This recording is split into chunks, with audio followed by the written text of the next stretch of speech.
Assalamualaikum warahmatullahi wabarakatuh. Apa kabar anak-anakku sekalian? Semoga kita semua selalu dalam keadaan sehat walafiat dan selalu dalam lindungan Allah Subhanahu wa taala.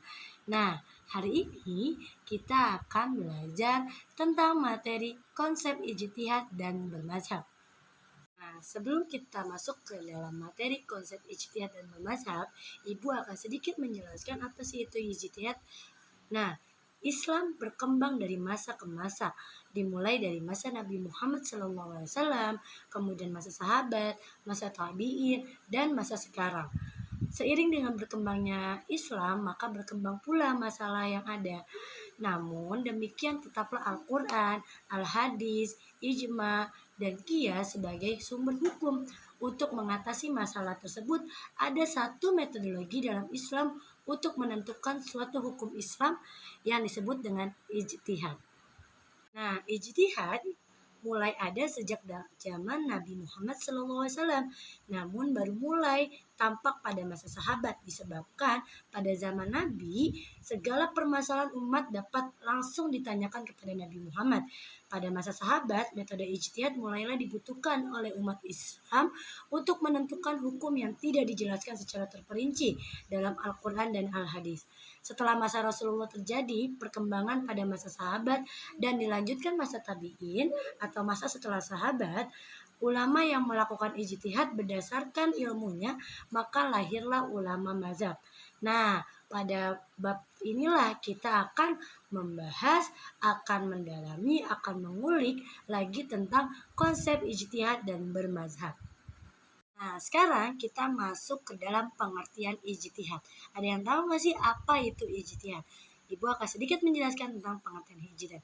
Ijtihad itu bentuk kata dari fi'il madi, yaitu jahada, yang bentuk masdarnya yaitu jahdun. Artinya adalah kesungguhan atau sepenuh hati atau serius. Nah, jadi dari hakikat ijtihad dapat kita simpulkan bahwa yang pertama, ijtihad adalah pengerahan daya nalar secara maksimal. Yang kedua, usaha ijtihad dilakukan oleh orang yang telah mencapai derajat tertentu di bidang keilmuan yang disebut faqih. Yang ketiga, produk atau yang diperoleh dari usaha ijtihad itu adalah dugaan yang kuat tentang hukum syara yang bersifat amaliyah. Dan terakhir yang keempat, usaha ijtihad ditempuh melalui cara-cara istinbat. Nah, sekarang kita masuk ke dasar hukum ijtihad. Ijtihad dapat dipandang sebagai salah satu metode menggali sumber hukum Islam. Allah memerintahkan untuk selalu mengembalikan setiap terjadi perbedaan pendapat kepada Allah dan Rasul-Nya. Nah, cara yang ditempuh dalam mengembalikan perbedaan pendapat tersebut yaitu dengan cara ijtihad, dengan memahami kandungan, makna, dan prinsip-prinsip hukum yang terdapat pada ayat-ayat Al-Quran dan Al-Hadis. Kemudian menerapkan makna dan prinsip tersebut pada persoalan yang dihadapi. Nah, secara hukum, ijtihad itu wajib bagi seorang yang sudah mencapai tingkat faqih atau mujtahid. Jika belum mencapai kedudukan faqih, maka dianjurkan bermazhab. Bertaklid kepada orang lain tidak diperbolehkan bagi seseorang yang sudah mencapai derajat mujtahid. Nah, dalam perkembangan ijtihad ini berkembang mengikuti perkembangan zaman. Sebagaimana yang kita ketahui, sumber hukum pada awal permulaan Islam yaitu pada zaman Rasulullah SAW, yaitu Al-Quran dan As-Sunnah. Namun pada masa Rasulullah, ijtihad sudah mulai ada. Terjadi pada masa ini masih belum bervariatif. Ijtihad dengan berbagai variasinya mulai berkembang pada masa-masa sahabat dan masa tabi'in serta masa-masa generasi selanjutnya hingga kini dan yang akan datang. Nah, untuk menjadi seorang mujtahid tidak sembarangan orang. Ada syarat-syarat yang harus dipenuhi. Apa aja itu syarat-syaratnya?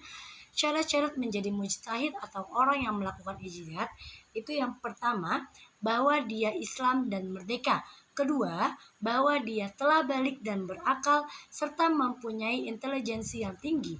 3. Mengetahui dalil nakliyah dan kehujahannya.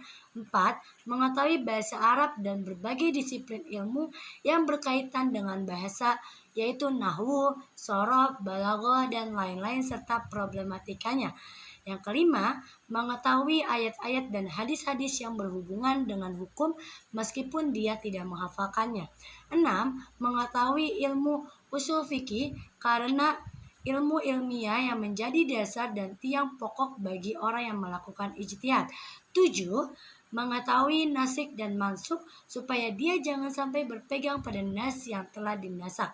8. Mengetahui permasalahan yang sudah ditetapkan melalui ijma ulama, ijtihadnya tidak bertentangan dengan ijma. Kitab yang dapat dijadikan rujukan diantaranya Maratib al-Ijma.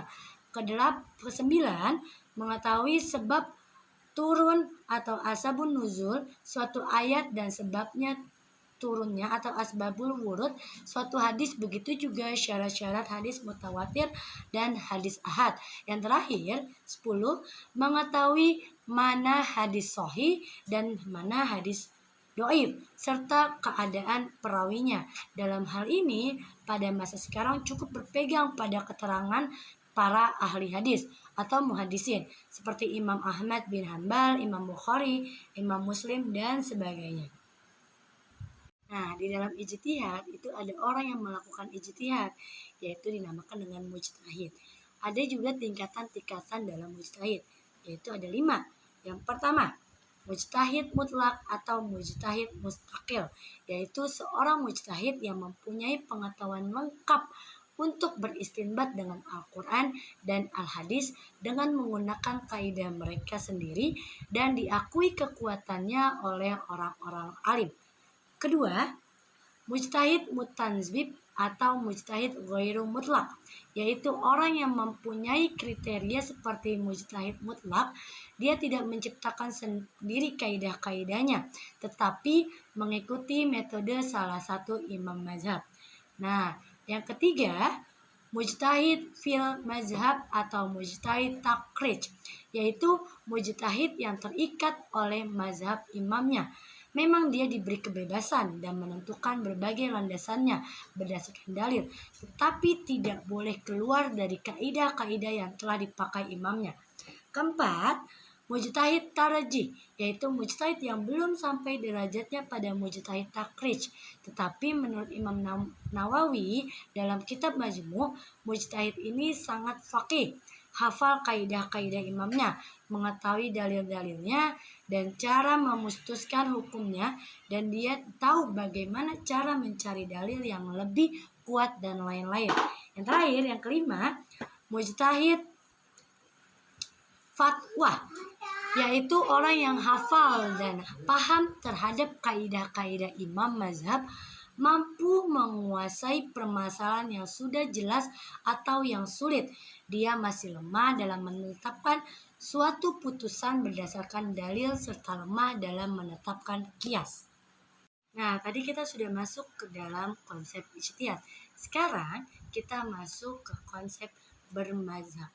Apa sih itu mazhab?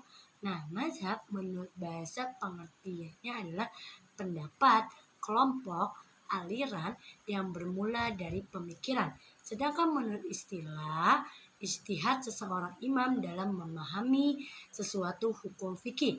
Pada dasarnya, mazhab-mazhab itu timbul antara lain karena perbedaan-perbedaan dalam memahami Al-Quran dan Al-Hadis yang tidak bersifat absolut.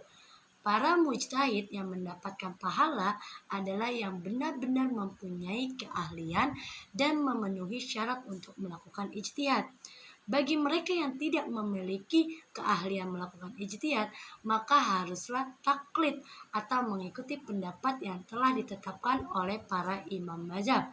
Dan apabila mereka memaksakan diri untuk melakukan ijtihad, maka sama sekali tidak mendapatkan pahala, bahkan akan mendapatkan dosa disebabkan kecerobohannya. Nah, mujtahid yang telah memenuhi syarat-syarat berijtihad disebut mujtahid mutlak. Dengan menggunakan metode atau kaidah-kaidah untuk melakukan istinbat, hukum lebih dikenal dengan imam mazhab, dan orang yang mengikuti imam mazhab disebut bermazhab. Nah, dalam fikih, ada 4 mazhab besar.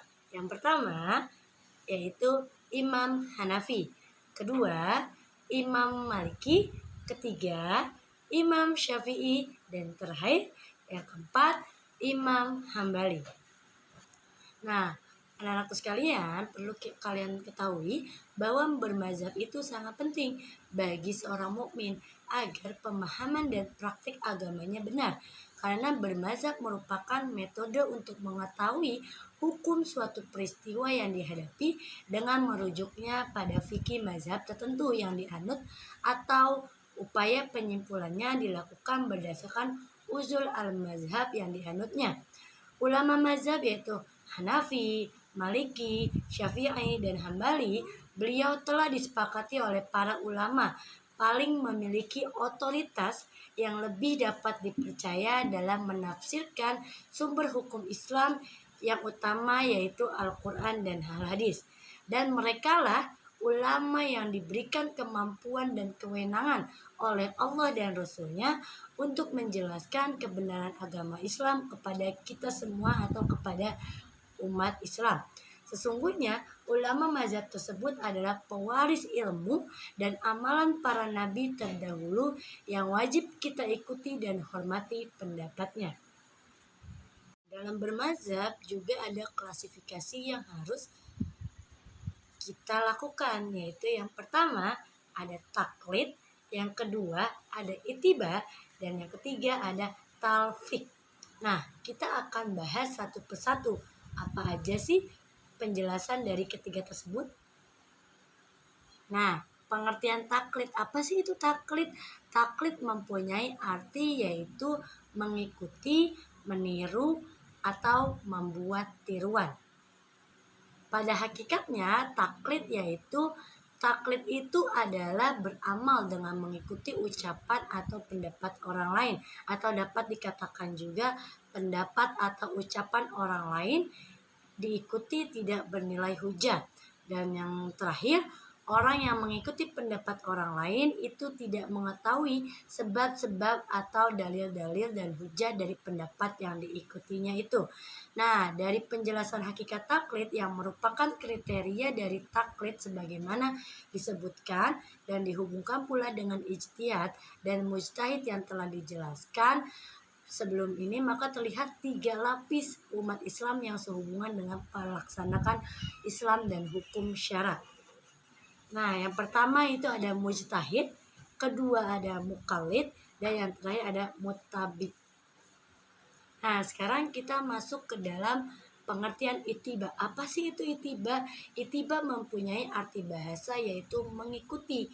Sedangkan menurut istilah ittiba ialah menerima atau mengikuti perkataan orang yang mengatakan sedangkan engkau mengetahui atas dasar apa ia berpendapat demikian.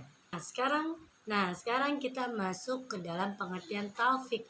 Apa sih itu taufik? Taufik berasal dari kata laqi yang artinya mempertemukan menjadi satu. Dalam literatur usul fikih sulit ditentukan pembahasan secara jelas tentang definisi taufik.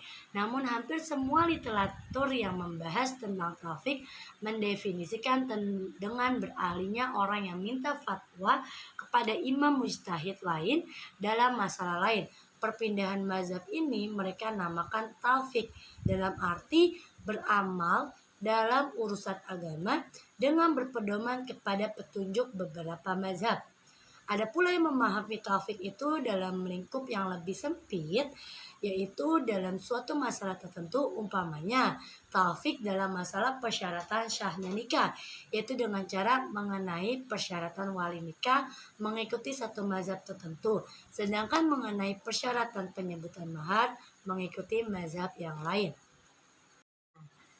Terakhir dari Bu Andini, yaitu dengan kalian mempelajari konsep ijtihad dan bermazhab ini, maka dapat memahami cara seorang bermazhab. Jika memang untuk melakukan ijtihad tidak memenuhi syarat menjadi mujtahid, tahap awal seorang muslim apabila tidak mampu berijtihad sendiri, maka proses taklid dahulu, lalu bermazhab untuk mencapai kedudukan muttabi atau orang yang melakukan melakukan ittiba. Mungkin itu saja yang dapat Ibu sampaikan mengenai materi konsep berijtihad dan bermazhab ini. Sedikit Ibu akan mengevaluasi dengan memberikan kalian 2 pertanyaan yang harus kalian jawab. Yang pertama, bagaimana hukum ijtihad menurut ulama? Coba kalian jelaskan ya. Lalu yang kedua, bagaimana cara bermazhab yang benar? Nah, itu 2 pertanyaan dari Ibu. Kalian kerjakan di buku latihan sebagai evaluasi untuk materi pada hari ini. Mungkin itu saja materi yang sudah Ibu jelaskan tentang konsep ijtihad dan bermazhab. Semoga kalian dapat memahami materi ini dan kalian dapat bermazhab dengan cara yang benar. Mungkin itu saja. Semoga kalian selalu dalam lindungan Allah dan selalu sehat walafiat. Lebih kurangnya mohon maaf. Wassalamualaikum warahmatullahi wabarakatuh. Sampai jumpa.